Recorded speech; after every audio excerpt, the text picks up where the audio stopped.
Oh.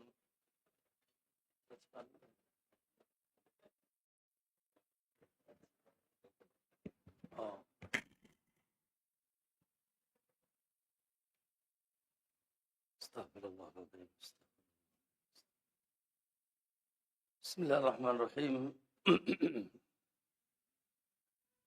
Assalamualaikum warahmatullahi wabarakatuh. Alhamdulillah. Wassalatu wassalamu ala Rasulillah wa ala alihi wa sahabatihi ajma'in, amma ba'd. Barakallahu fikum para jamaah i'tikaf yang insyaallah senantiasa dicintai dan diberkahi oleh Allah Subhanahu wa taala. Alhamdulillah, kembali di penghujung hari ini, hari Jumat, ya. Hari yang penuh berkah, di bulan yang penuh berkah, dan di tempat yang penuh berkah. Jangan lupa subhanallah terkumpul di saat-saat ini sebab-sebab ijabah doa yang luar biasa. Ya. Penghujung Jumat di bulan Ramadan, kemudian dalam keadaan puasa, terkhusus nanti menjelang iftar. Maka sisipkan waktu ya nanti untuk banyak berdoa kepada Allah Subhanahu wa taala. Kembali dan senantiasa terus kita bersyukur kepada Allah Subhanahu wa taala. Nikmat-nikmat Allah senantiasa tercurah, dan ketahuilah bahwasanya nikmat Allah tertinggi, nikmat Allah tertinggi setelah nikmat hidayah tentunya nikmat ilmu. Ya. Allah Subhanahu wa taala sebutkan dalam surat Al-Maidah yang kemarin kita singgung ayatnya.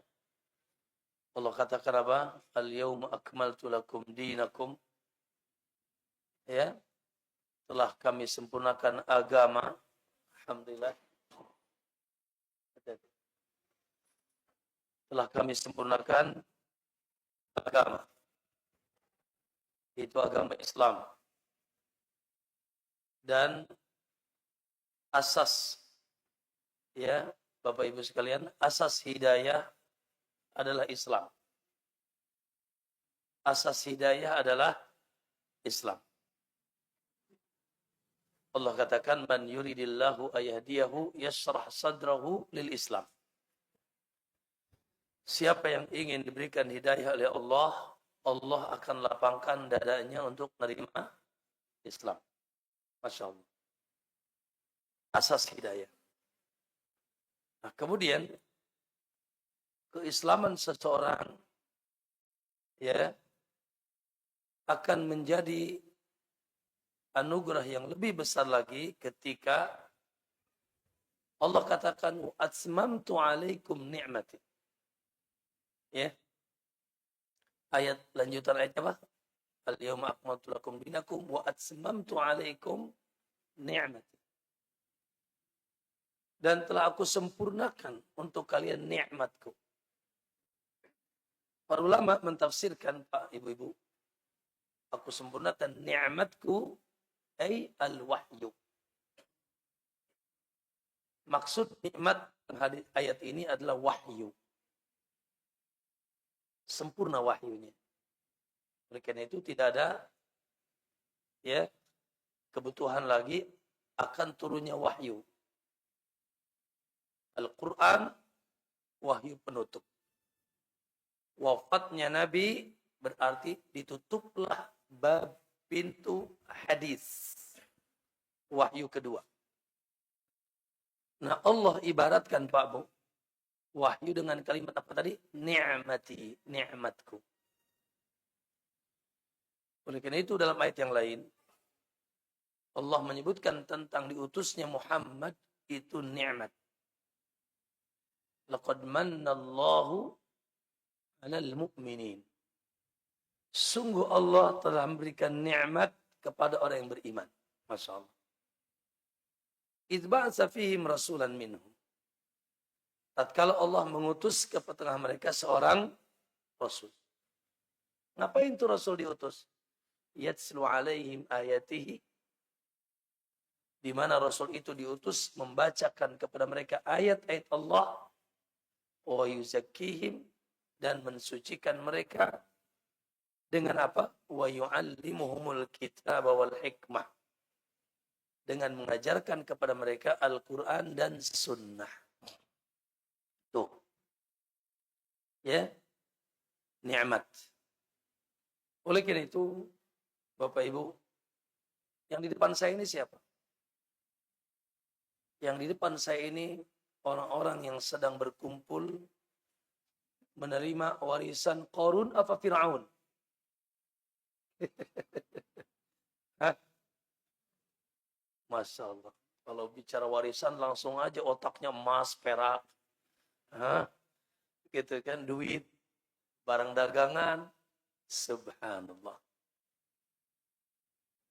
Kata Rasulullah SAW, wa innal anbiya lam yuwarithu dinaran wala dirhaman. Para nabi itu tidak pernah mewariskan dinar dan dirham. Baik uang emas maupun uang perak. Wa innama warrasul ilm. Ini juga sama korelasinya. Coba antum dapat warisan bapak antum kaya, gimana kira-kira? Wah, senengnya. Ya. Karena warisan itu identik dengan nikmat. Kecuali bapak antum banyak utang, ya warisannya utang. Gitu. Ya. Tetapi secara umum namanya warisan itu nikmat. Maka ternyata di sana ada warisan nikmat terbesar adalah warisan para nabi. Oleh karena itu mohon maaf ya. Sangat rugi. Rugi. Kalau orang sekedar ngejar-ngejar nikmat dunia, dia lupa dengan nikmat yang menjadi sebab nikmat dunia dan akhirat. Ya. Nikmat yang menjadi sebab nikmat dunia dan akhirat demi Allah adalah ilmu. Apalagi jaminan Allah. Pak Bu, Allah sudah mengumumkan. Yarfa'illahu alladhina amanu walladhina utul ilma. Oh. Nah. Ya. Allah akan mengangkat derajat orang yang beriman plus berilmu. Karena beriman ada dua. Ada beriman awam, kurang ilmu. Ada beriman yang mau nuntut ilmu. Ya. Maka iman plus ilmu ini yang dijamin diangkat derajat oleh Allah Subhanahu wa taala. Oleh karena itu subhanallah. Sekali lagi atau semoga spirit di antara spirit yang kita ambil dan ini spirit yang wajib, Pak. Ya. Ada pada diri kita khususnya sepulang dari i'tikaf ini dan juga keluar di Ramadan adalah jangan sampai tidak semangat nuntut ilmu. Ini luar biasa. Ya.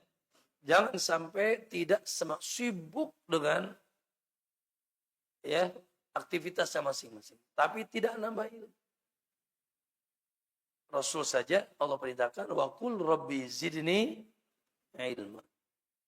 Muhammad katakan ya Allah tambahkanlah ilmu kepadaku. Ya, maka itu barangkali ya ikhwah. Baik. Terkait dengan bab ini itu kitab ini mungkin tidak perlu dibaca Ustaz karena saya akan cuplikan saja penjelasan umum. Kemarin kita sudah bahas tentang keutamaan tauhid. Allahu Akbar.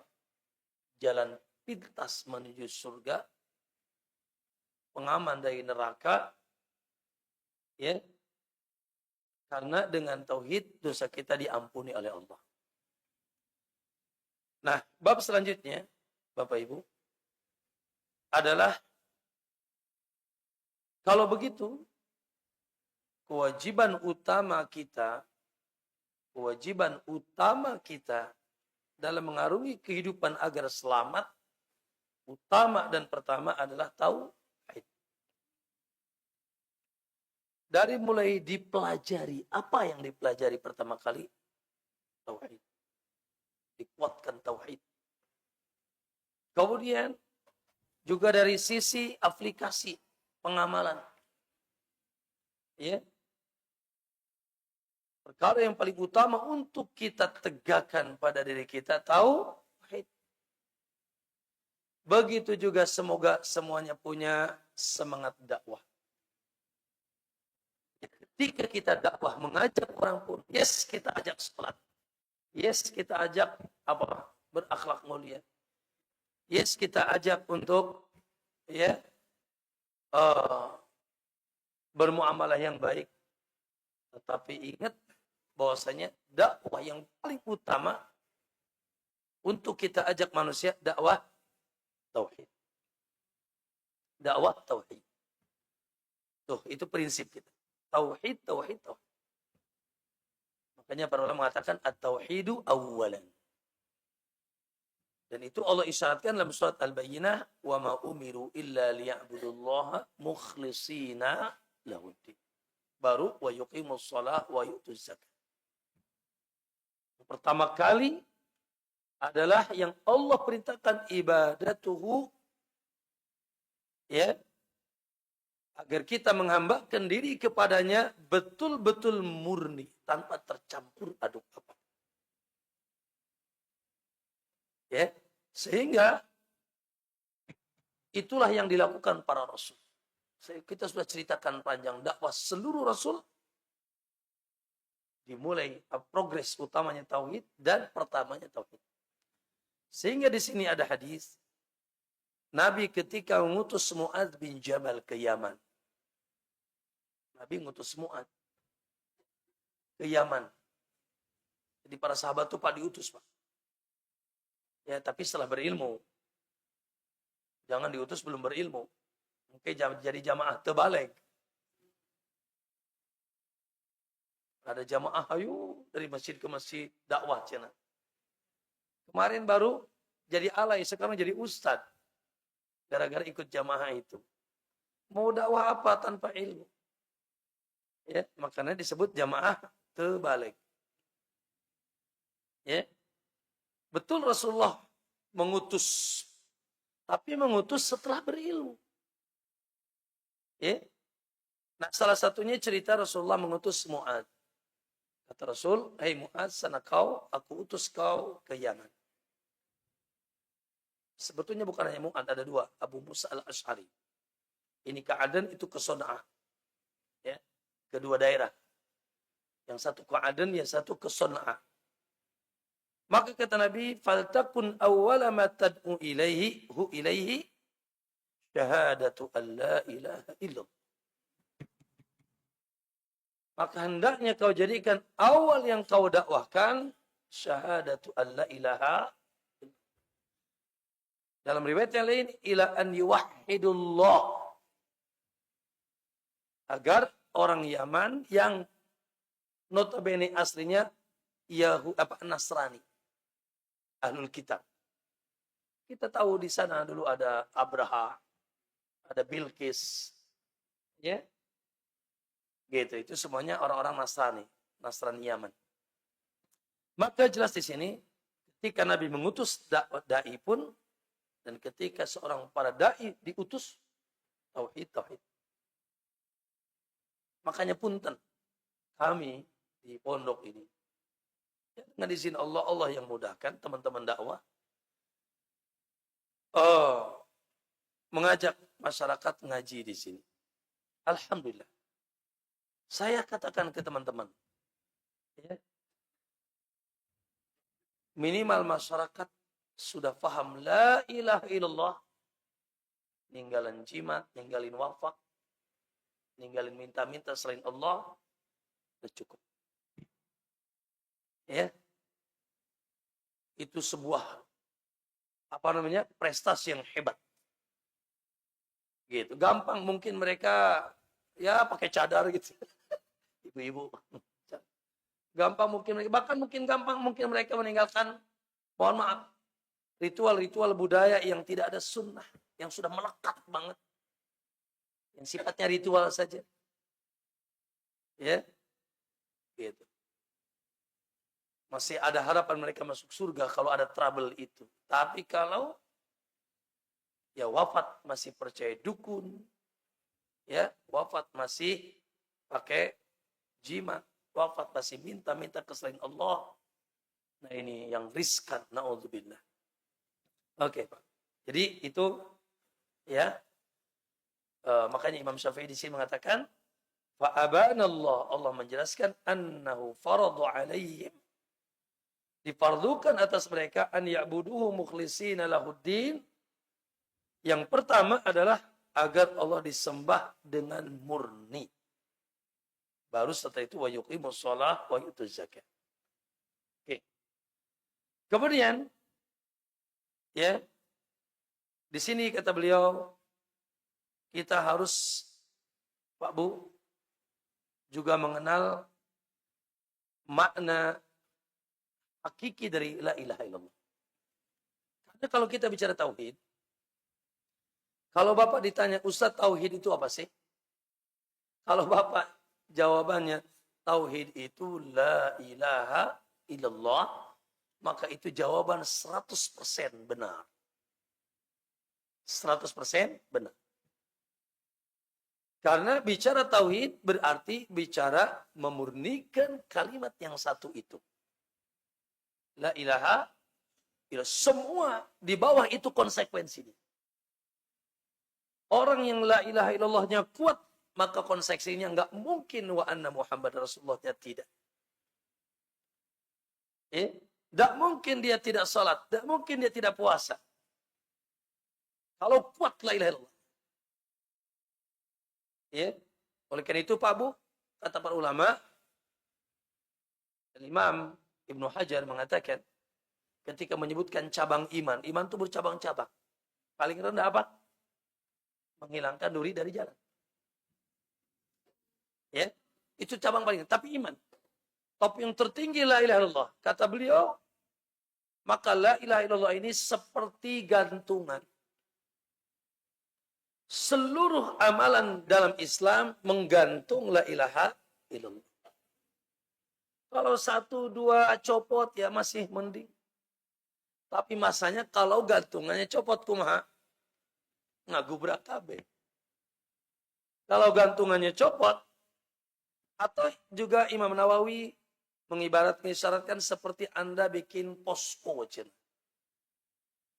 Yang pernah pramuka dulu ya, tahu posko, gimana posko itu. Jadi tenda, hiji nyeceng di luhur, di tengah. Yang satu tiang-tiang pancang di pinggir, kan gitu. Ya Pak, kebayang tuh posko. Yang satu tiang di tengah. Yang tiang lain di pinggir penguat. Ya. Kalau tiang di tengah ini kuat, walaupun yang di pinggir satu persatu copot, tidak terlalu, masih bisa tegak deh. Tapi walaupun yang di pinggir itu gak kuat, tapi nu di tengah nang rubuh, kira-kira kumaha? Kira-kira gimana tuh? Atau rubuh kabeh. Atau rubuh semua. Karena tiang yang satu, nah tiang yang satu itulah la ilaha illallah. Nah, maka Pak Bu, ya, berarti kita wajib memahami makna ini. Bukan sekedar diucapkan. Ya. Dan fenomenanya banyak orang yang mengucapkan tapi terpaham. Bahkan mengucapkannya juga dengan gaya yang luar biasa. Kumaha?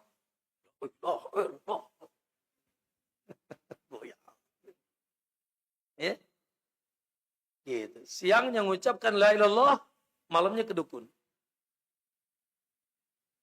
Ya, mengucapkan la ilallah, setelah itu syekh. Baru 100 kali di atas kuburan. Mengucapin la ilallah. Setelah itu minta.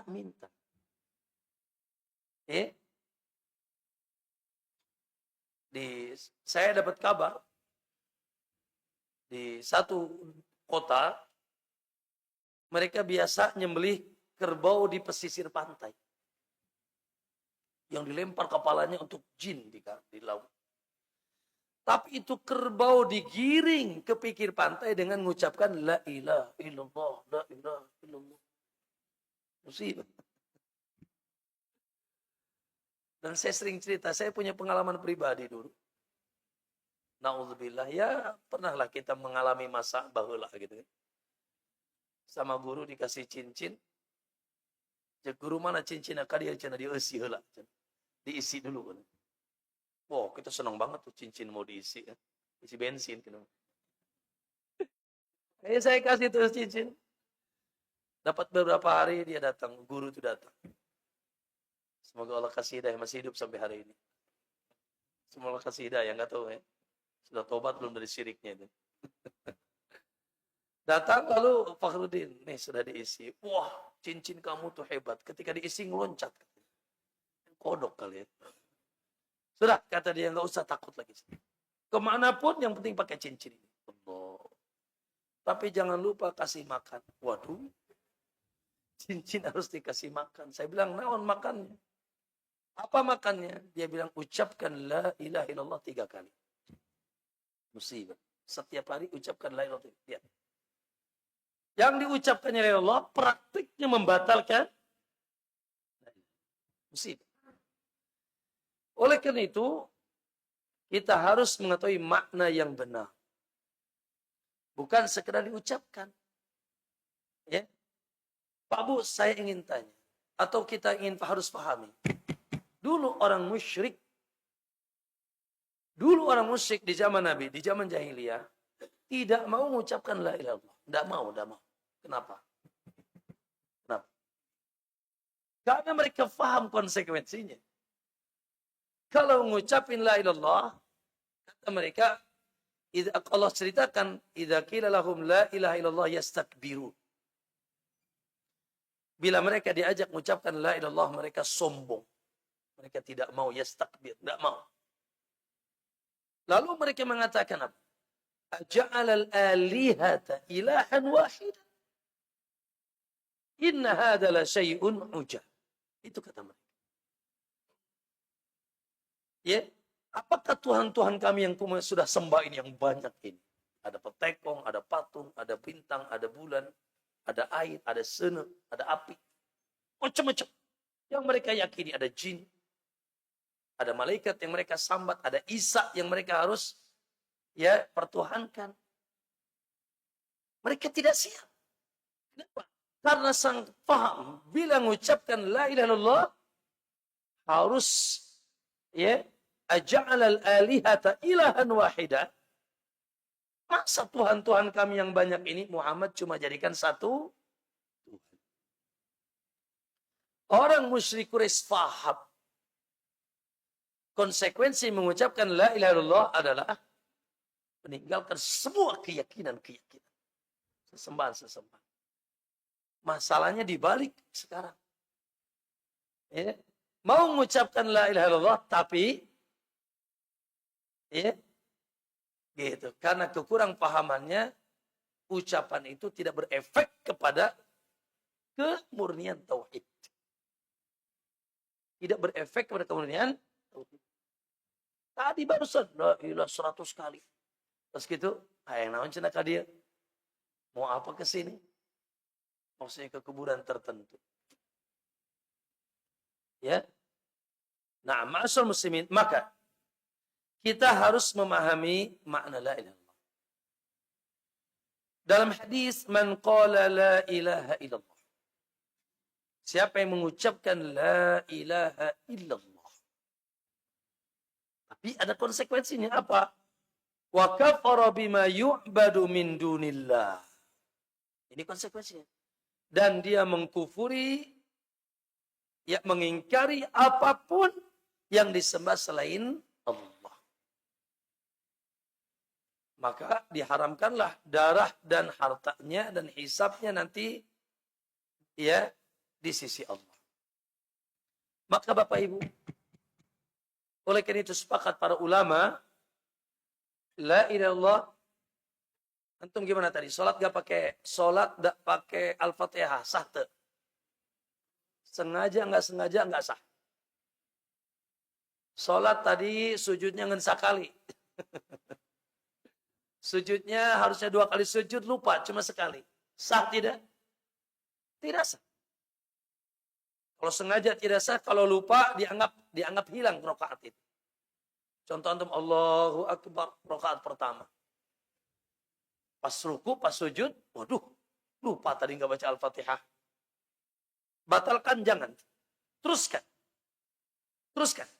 Naik lagi ke rakaat kedua, nah itu baru rakaat pertama. Rakaat tadi hilang kalau lupa. Tapi kalau sengaja batal. Kenapa? Karena Al-Fatihah salah satunya rukun. Ya, hilanglah sholat ketika rukunnya hilang. Maka, ya, la ilaha illallah juga mengandung di dalamnya rukun. Ada rukun. Gak usah capek ngitung 5 jari, ngen 2. Rukun la ilaha illallah hanya berapa? Hanya 2. Rukun pertama dari kalimat la ilaha. Rukun kedua dari kalimat apa? Illallah. Rukun yang pertama disebut an-nafyu. Meniadakan. Rukun yang kedua disebut apa? Al-isbat. Menetapkan.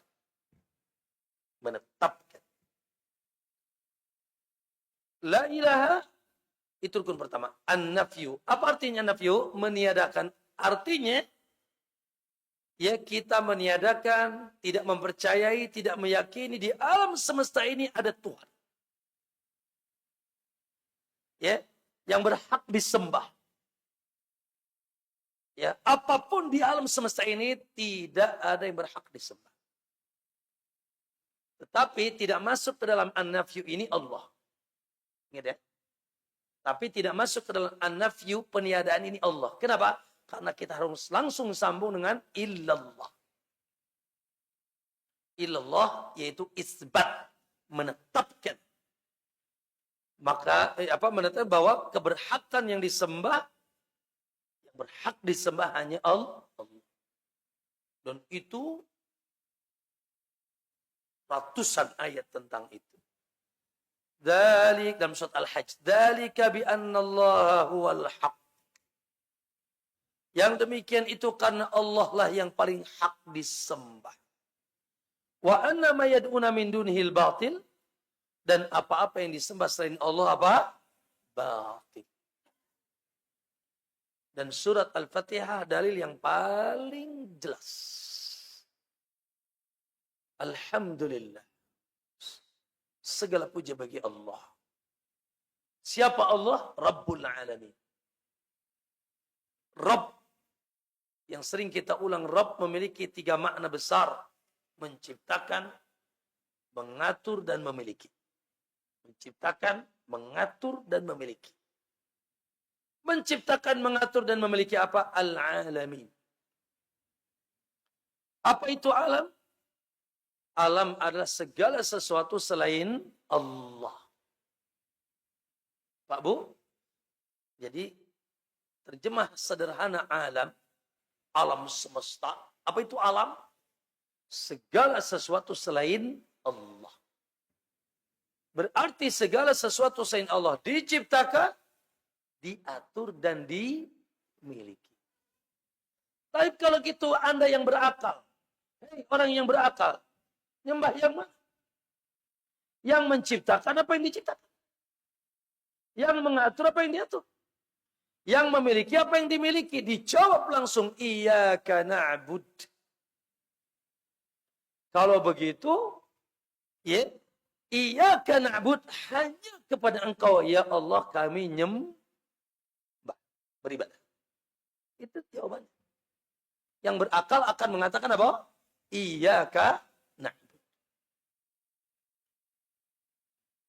Sebagaimana juga kita menyandarkan semua urusan kita karena kita ini lemah, yang di alam semesta ini lemah, sehingga kalau punya keperluan iyyaka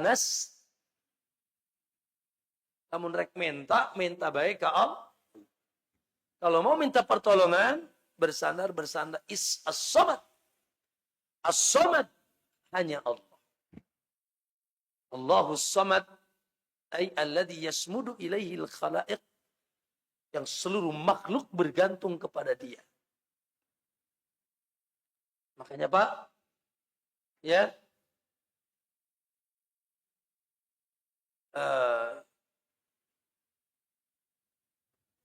Allah katakan, innal ladzina tad'una min dunihi ibadun amsalukum.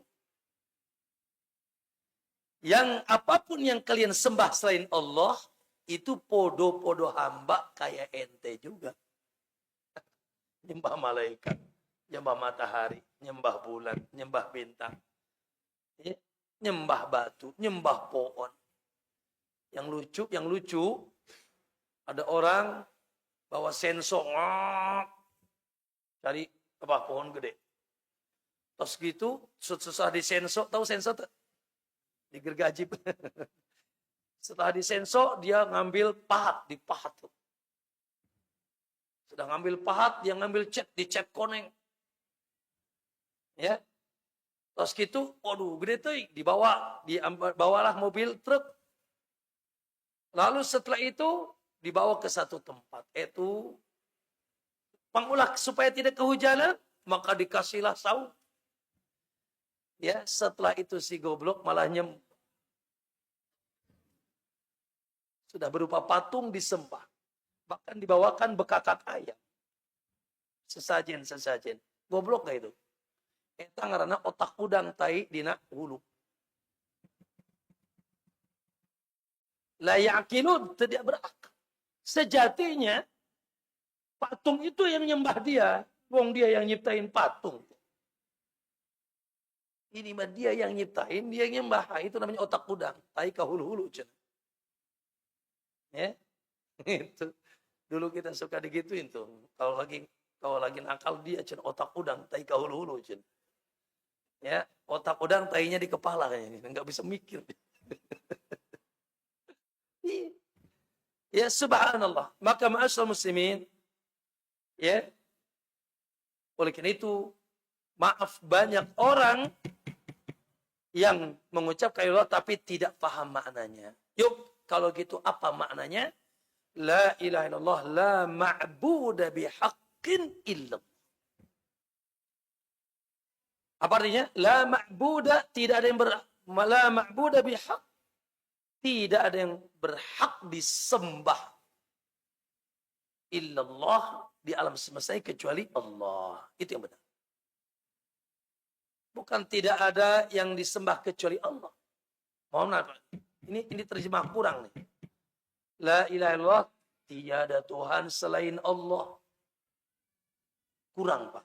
Tiada Tuhan selain Allah. Ini kurang. Dari dua sisi kurang. Satu, tiada Tuhan, ini terjemahan Indonesia sekarang. Ya, tiada Tuhan selain Allah. Ya. Ini bisa bermakna satu, tiada Tuhan yang disembah kecuali itu Allah. Berarti semua yang disembah itu Allah. Itu namanya wahdatul wujud. Manunggaling Gusti Nun Agung. Kebersamaan Allah dengan makhluk. Atau dia bermaksud menafikan tiada Tuhan selain Allah. Kata siapa? Tuhan banyak. Yahudi punya Tuhan. Nasrani punya Tuhan. Ya. Orang Hindu punya Tuhan. Buddha punya, Konghucu punya Tuhan. Ya. Banyak Tuhan. Hanya saja tidak ada yang berhak disembah. Banyak. Allah bilang, wattakhadhu min dunihi aliyah. Allah yang bilang. Mereka telah menjadikan Tuhan selain Allah. Kata siapa tidak ada Tuhan? Ada. Wattakhadhu min dunihi alihatan iyudni rahmati birifat dan seterusnya. Ya. mereka telah menjadikan Tuhan-Tuhan yang banyak selain Allah. Ada.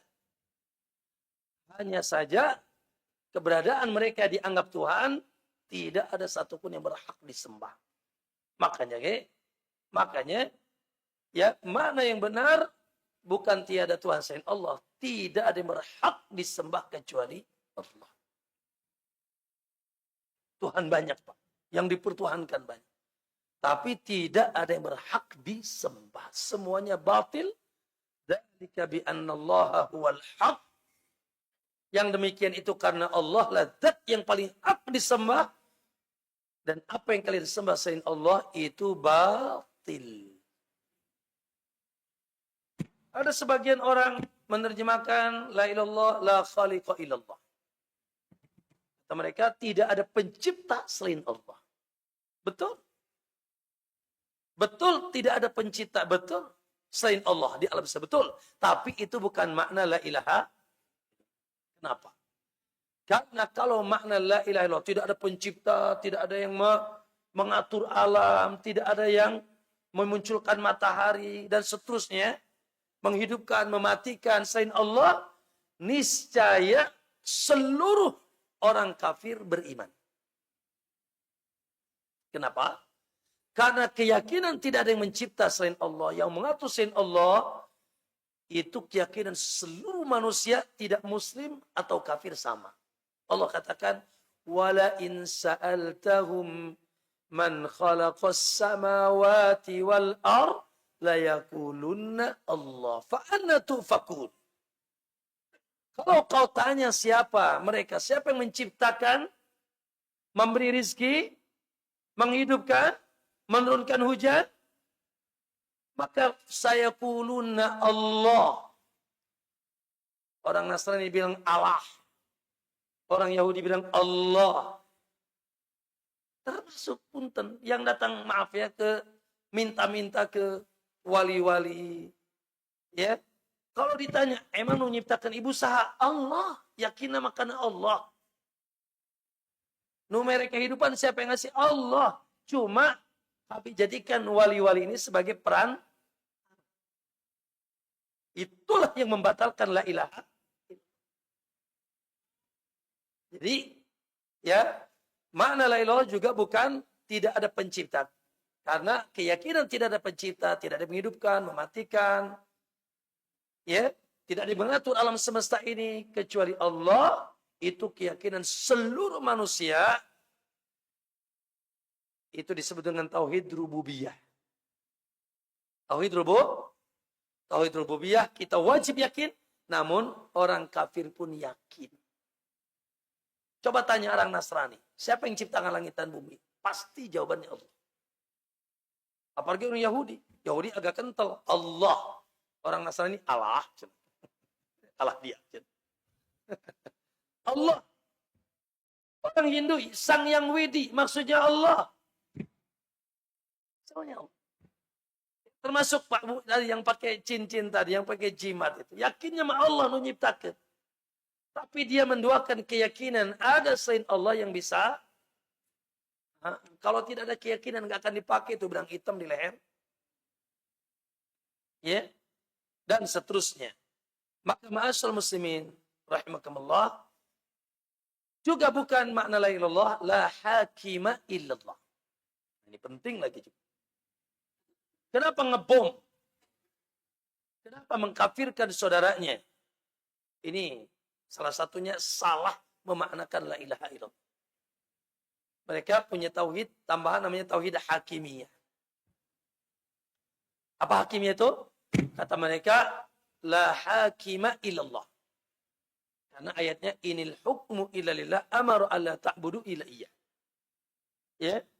Sungguh penegak hukum dan pembuat syariat hukum hanya Allah. Dan itu makna hukum Allah. Dan itu makna la ilaha. Berarti kalau tidak berhukum dengan hukum Allah, otomatis dia tidak menegakkan la ilaha. Tidak menegakkan la ilaha berarti kafir. Kafir berarti halal darah dan halal dibunuh dan hartanya.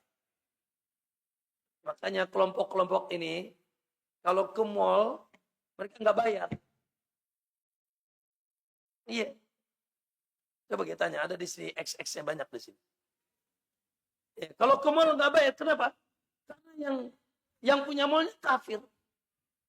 Ke warung nggak usah bayar, kalau bisa dicuri, kafir. Kafir halal darah. Apalagi yang paling dibidik oleh mereka siapa? Pemerintah. Dengan dalih pemerintah tidak berhukum dengan hukum Allah. Karena berhukum dengan hukum Allah, makna la ilaha illallah. Berarti tidak menegakkan la ilaha illallah, musyrik, kafir. Kalau sudah kafir halal darah dan halal hartanya. Maka ma'asyar muslimin, ini juga keliru.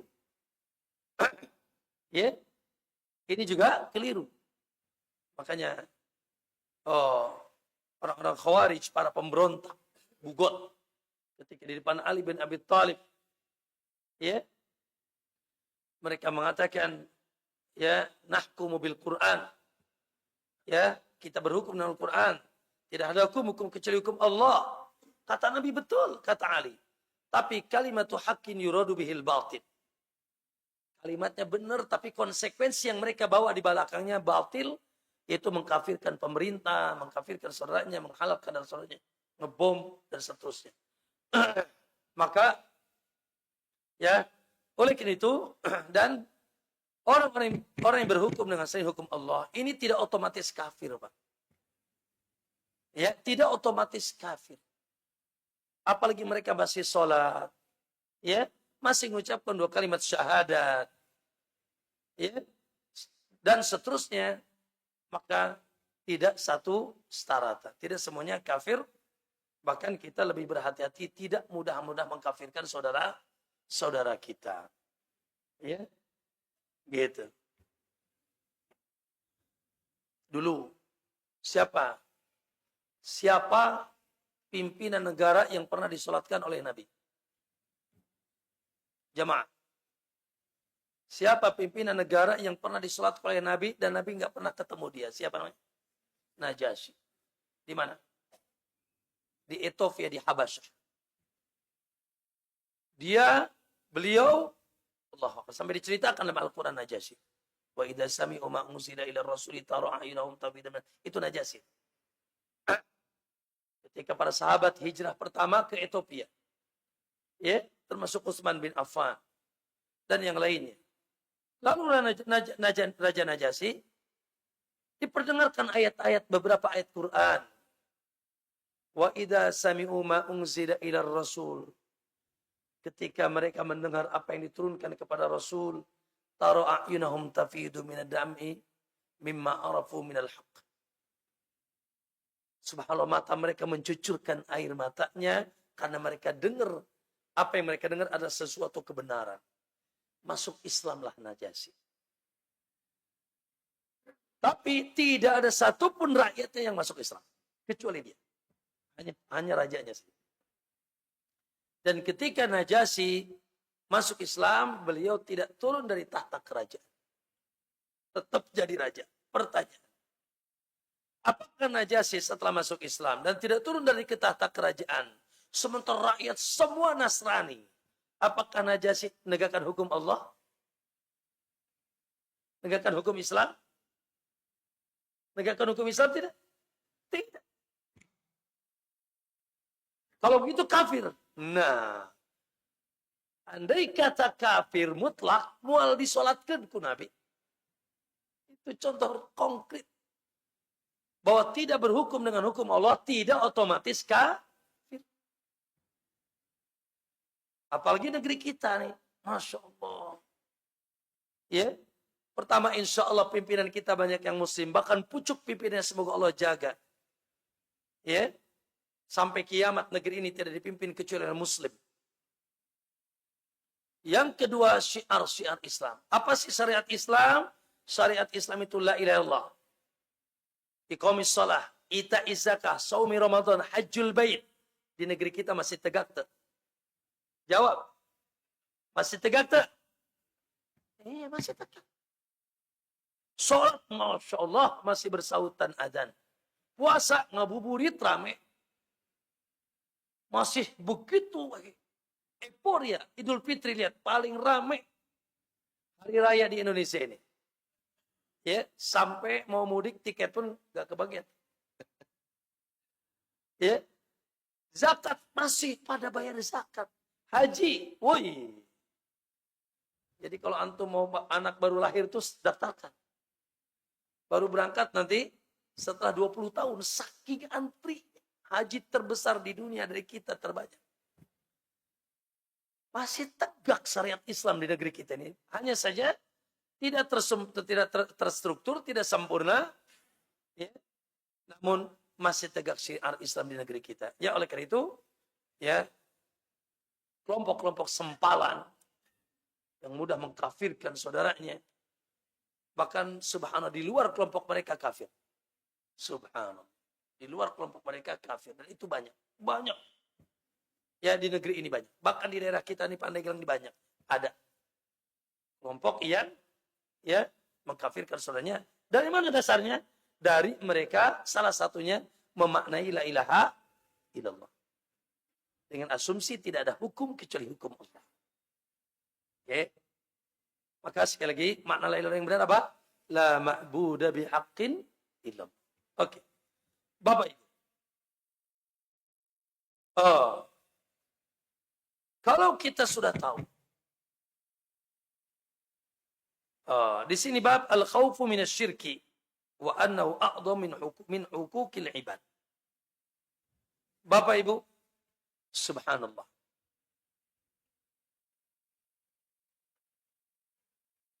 Setelah kita tahu keutamaan tauhid. Tauhid itu asas agama. Tauhid itu jaminan mutu Anda masuk surga. Selamat di dunia, diampuni dosa. Ya, dan ketika tauhid Anda rusak, maka na'udzubillah tidak ada harapan Anda dapat kebahagiaan. Bahkan neraka diharamkan atas Anda. Dosa Anda tidak akan diampuni. Bahkan amal Anda ditolak bila masih tercampuri syirik. Kalau begitu, apa perkara yang paling Anda takuti? Kalau gitu awas nih, harus terpatri di jiwa kita. Apa yang paling Anda takuti terjadi dalam kehidupan Anda? Yang paling Anda risih? Yang paling Anda khawatir? Jangan salah. Betul.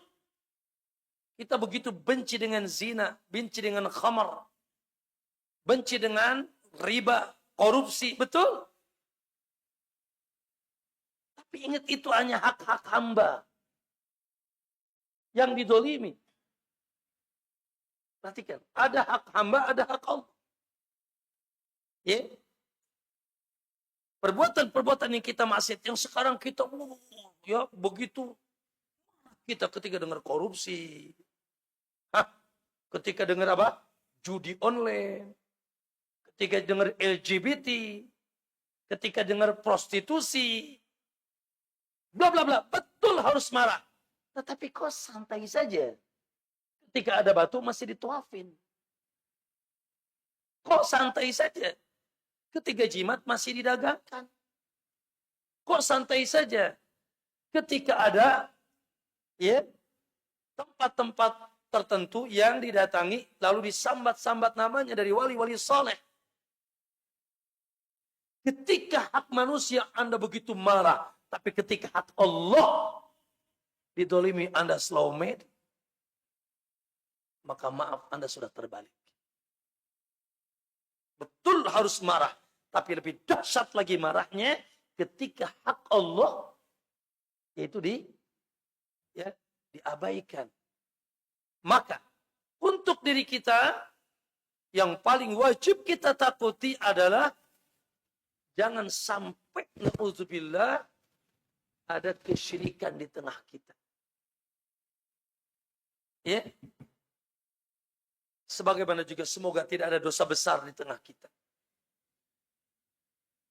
Jangan sampai ada kesyirikan di negeri, di kampung, di kecamatan, di apa? Ya, di desa kita. Sebagaimana jangan sampai ada judi dan sebagainya di desa kita, di negeri kita. Ya. Maka ma'asyiral muslimin, subhanallah. Begitulah dahulu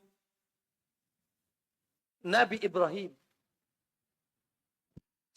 senantiasa berdoa kepada Allah, wajnubni wa baniya an na'budal asnam. Ya Allah, jauhkanlah aku dan keturunanku dari menyembah selain Allah. Menyembah selain Allah. Begitu takutnya padahal dia imam ahli tauhid. Maka Ibrahimu Yahudiyan wala Nasraniyan walakin kana musliman hanifan walam yakun minal musyrikin. Ya. Ibrahim bukan Yahudi, bukan Nasrani, tapi hanifan musliman dan bukan orang musyrik. Tapi begitu takut Ibrahim. Rasulullah, Pak Bu, apa kata Rasul? Akhwafu ma akhafu alaikum.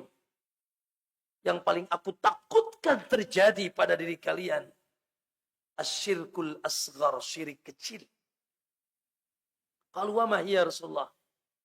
Yusalli ar-rajulu wa yuzayyinu salatahu lima yara min nadhari rajulin ilaih. Itu seseorang salat lalu dia perbaiki, baguskan salatnya karena ada yang melihat. Riya. Itu paling ditakuti Nabi. Bagaimana syirik besar. Maka oleh karena itu, Pak Bu, sebagai individu yang mewakili keluarga, maka kita wajib menegakkan tauhid dan wajib takut terjadi syirik pada kita dan juga pada keluarga kita. Ya bunayya, la tusyrik billah. Hai anakku, ulah syirik. Kata Luqman, itu nasihat pertamanya. Am kuntum syuhada idh hadara Ya'qub al-maut. Apakah kalian menyaksikan ketika Ya'qub Israel menjelang wafatnya? Idh qala li bani. Ketika itu dia berkata kepada anaknya, ma ta'buduna min ba'di. Apa yang kalian sembah setelah aku? Anaknya yang sudah dididik tauhid, qalu na'budu ilahaka wa ilaha abaika Ibrahim wa Ismail wa Ishaq ilahan wahida. Tenang Abah, tenang. Kami mual nyembah. Kami akan menyembah Tuhanmu, Tuhan nenek moyang ini, yaitu Ibrahim, Ismail, Ishaq. Ilahan wahida, ilah yang maha satu, yaitu Allah. Gitu. Makanya Pak Bu, awas jangan ada syirik di tengah-tengah keluarga kita. Ya. Baik.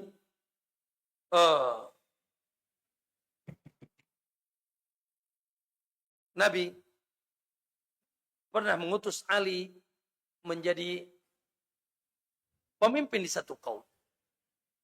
Lalu Ali pun di zaman beliau, di zaman khilafah beliau, mengutus siapa namanya? Ada yang tahu sahabatnya lupa? Dalam riwayatnya nanti sebuah ketemu. Mengutus seseorang untuk menjadi pemimpin atau gubernur di satu tempat. Apa kata Ali? Ala ab'asaka. Ala ma ba'asani nabi, ala ma ba'asani Allah bi, ala ma ba'asani bi Rasulullah SAW. Mau tidak aku utus engkau di atas perkara yang dahulu aku pun diutus oleh Nabi. Aku pun diutus oleh Nabi untuk perkara itu. Apa itu? Mau enggak? Aku jadikan kau pemimpin di satu kaum untuk menegakkan satu perkara yang dahulu di antaranya aku pun diutus untuk perkara itu. Qala alla tad'a qabran musyrifan isla sawaita wala tad'am timsalan illa tamasta. Aku dulu diutus oleh Nabi, salah satu tugasnya, perdanya, yaitu agar jangan ditinggalkan bila ada kuburan yang dibangun, kuburan yang digundukkan dan dibangun, kecuali diratakan dengan tanah, dan agar tidak ada patung kecuali dihancurkan. Itu perdanya. Yaitu peraturan daerah. Tidak ada kuburan yang dibangun, yang digundukkan, kecuali diratakan dengan tanah, karena itu sumber kesyirikan. Dan tidak ada patung yang tegak, kecuali juga dihancurkan. Tidak ada patung-patung, kecuali dihancurkan. Subhanallah. Maka ma'asul muslimin, dan subhanallah ya, kita harus takut Pak Bu. Allahu Akbar. Kata Nabi, asyirku akhfa min dabibin naml. Kata Nabi, syirik itu sangat samar. Lebih samar daripada berjalannya semut. Ditambah oleh Ibnu Abbas, semut berjalannya semut ala saffatin sauda fi zulmatil lail. Lebih samar daripada berjalannya semut di atas batu hitam di kegelapan malam kelam. Kelihatan nggak tuh? Tuh, samarnya syirik sebegitu sama. Kata Nabi, syirik lebih samar daripada semut hitam. Berjalannya semut hitam di atas batu hitam di kegelapan malam yang kelam. Kelihatan nggak? Makanya banyak orang terjerumus kepada syirikan, tidak sadar, bahkan kesyirikan dibungkus dengan agama. Ketika kita ajak mereka bertauhid, berakajak kita kembali kepada tauhid yang benar, justru malah mereka menyangka kita tidak beragama. Apalagi sekarang apa-apa Wahabi. Diajak ke tauhid yang lurus, justru kita yang dituduh tidak bertauhid. Ya. Subhanallah. Pak Bu, contoh. Innar ruqa wa taman. Nanti setelah ini, besok kita akan masuk ke dalam bab perkara yang menyelisih tauhid yang banyak ya terjadi di tengah masyarakat kita. Besok. Saya singkat saja. Besok. Ya. Baik. Contoh, Nabi mengatakan inna ruqa wa tamaim wa tiwala syirk. Ruko, jampe, tamaim. Tamaim itu benang hitam yang dikalungkan ke anak kecil. Atau segala barang apapun yang digantungkan, yang diyakini bisa mendatangkan manfaat, menolak madarat. Subhanallah, Pak Bu. Saya kira orang sini nggak asing. Dan kita sering menemukan bentuk tamaim dikalungkan di leher atau di pinggul, ya, berbentuk segi empat, warna hitam. Kalau dibuka, isinya tulisan la ilaha illallah bolak-balik. Atau abjad huruf. Dengan keyakinan ini bisa bikin kebal, ini bisa narik cewek, Masya Allah. Ini bisa pesugih, yaitu dagang bisa lancar, atau bisa menahan penyakit supaya tidak sakit. Di mana Nabi SAW mengecap bahwasanya itu adalah kesyirikan yang sudah bertawakal kepada selain Allah, tapi lihat orang tidak merasa itu syirik. Kenapa? Di dalamnya juga la ilaha. Sudah ditalbisu iblis. Talbisul haqqa bil batil. Makanya sekarang dukun sudah namanya apa? Orang pintar. Ya, gitu. Dukun namanya apa? Orang pintar. Atau tabib. Ya. Atau ya, hikmah. Ya. Apa Ustaz hikmah atau apa namanya? Ya, dan seterusnya. Dibungkus dengan agama sehingga sama. Ya, oleh karena itu ada doa yang diajarkan Nabi, salah satu doa yang masuk Allah, kata Nabi, bacalah doa ini, semoga bisa menghilangkan kesyirikan kecil ataupun besar. Apa doanya? Allahumma inni a'udzubika an usyrika bika wa ana a'lamuhu wa astaghfiruka fima la a'lam. Ya Allah, aku berlindung kepadamu dari menyekutukanmu, baik aku ketahui, yang aku ketahui, dan aku minta ampun dari kesyirikan yang aku tidak ketahui. Allahumma inni a'udzubika an usyrika bika wa ana a'lamuhu wa astaghfiruka fima la a'lamu. Ya Allah, aku berlindung kepadamu dari kesyirikan yang aku ketahui, dan aku minta ampun dari kesyirikan yang tidak aku ketahui. Satu lagi, Pak Bu Jamaah.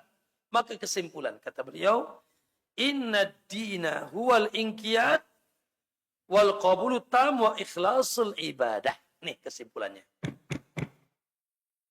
Sesungguhnya agama itu, nih temanya, agama itu apa? Sesungguhnya agama itu isinya dua. Yang pertama al-inqiyad, yaitu semangat melakukan ketaatan. Ya. Wal qabulut tam, ya, semangat melakukan ketaatan dan nerima totality, tidak menolak. Sami'na wa ata'na. Perintah ini, perintah itu. Innama kana qaulal mu'minin. Kata Allah, perkataan orang yang beriman itu, idza du'u ilallahi wa rasulihi, apabila diajak ke jalan Allah dan Rasulnya, liyahkuma bainahum, untuk menegakkan hukum-hukum dan syariat Allah, ayyakulu sami'na wa ata'na. Maka totality tanpa mikir panjang. Dia mengatakan sami'na wa ata'na, maka ulaika humul muflihun. Mereka lah calon manusia yang bahagia. Jangan mikir-mikir, Pak. Ada perintah Allah, waduh cocok ente ya. Larangan Allah, waduh bisnis anak besar di situ. Maka kalau sudah itu larangan jelas, itu perintah jelas, maka agama kita dibangun di atas al-inqiyad wa qabulut tam. Apa itu? Melaksanakan dan nerima. Kemudian wa ikhlasil ibadah, dan agama kita kesimpulannya dibangun di atas memurnikan penghambaan, ya, ikhlasul ibadah, memurnikan penghambaan hanya kepada Allah. Itulah Pak Bu, dua syarat tegak agama. Pertama apa? Ikhlas. Yang kedua ittiba. Apa Pak? Dua perkara apa tadi? Ikhlas, memurnikan ibadah hanya kepada Allah, dan ittiba, memurnikan yaitu ketaatan dan kita mengikuti Rasulullah SAW. Makanya tauhid, para ulama mengatakan terbagi dua, ada dua. Tauhidul ilahiyah, yang kedua tauhidul ittiba. Hanya satu yang kita sembah dan hanya satu yang kita ikuti. Yang kita sembah siapa? Allah. Yang kita ikuti siapa? Laqad kana lakum fi Rasulillahi uswatun hasanah. Cukup tauladan bagi kalian dalam kehidupan ini, yaitu Muhammad Rasulullah SAW. Ya, sebagaimana yang disembah satu, itulah tauhidul ilahiyah. Maka yang diikuti juga di alam semesta ini cuma satu. Semua, ya, yang datang setelahnya tidak boleh menyelisihi jalan yang satu ini. Dan mulai sahabat sampai orang-orang yang mengikuti sampai kiamat. Jalannya cuma satu. At-tariqu wahid, jalan hanya satu. Baik, Mbak, Ibu, mohon maaf nih. Ya. Itu berapa bab berarti itu? Lewat berapa bab tuh? 1, 2, 3, 4. Ya. Maka esok hari kita akan comot, ya, dan apa namanya, sekilas tentang kesyirikan yang subhanallah, ya, terkadang kita temukan dalam kehidupan kita. Tidak sadar bahwasanya itu syirik. Ya. Nanti insya Allah kita besok, ya, semoga selesai, ya. Selesai dengan cepat. Gitu ya. Selesai dengan cepat. Ya, nanti saya sebutkan satu-satu, enggak usah dijelaskan. Ini syirik. Ya, dijelaskan dengan singkat saja. Sehingga dengan itu kita tamat satu kitab, Masya Allah, ya. Ekspres. Ya, barakallahu fikum, aqulu qouli hadza. Baik. Cukuplah, tinggal 28 menit ya untuk berdoa sore Jumat dan persiapan buka.